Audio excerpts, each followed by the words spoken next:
Практика борборунда флюорографиянын жабдыгы орнотулуп, калкка кызмат өтөп жатат.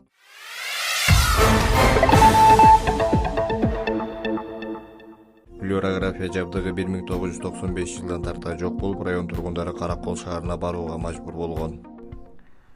Түп жалпы дарыгерлик практика борборуна быйылкы 2024 жакшы жетишкендиктердин бири болду. Айта кетсек, флюор аппараты келди районубузга.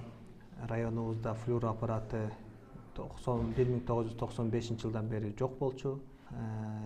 Флюорага түшүш үчүн Каракол шаарына барып чүп келчи. Эми буюрса өзүбүздүн районубузда да флюор аппарат болуп, жалпы калк өзүбүздүн районубуздан эле өтүп атат. Үй бүлөлүк дарыгерлер тобунун директору Канат Мукамбетовдун айтымында, жабдыунун жалпы баасы 10 миллион сом түзүп, аны үнөмдөө аркылуу жана милдеттүү медициналык камсыздандыруу фондунун жардамы менен сатып алуу мүмкүн болду.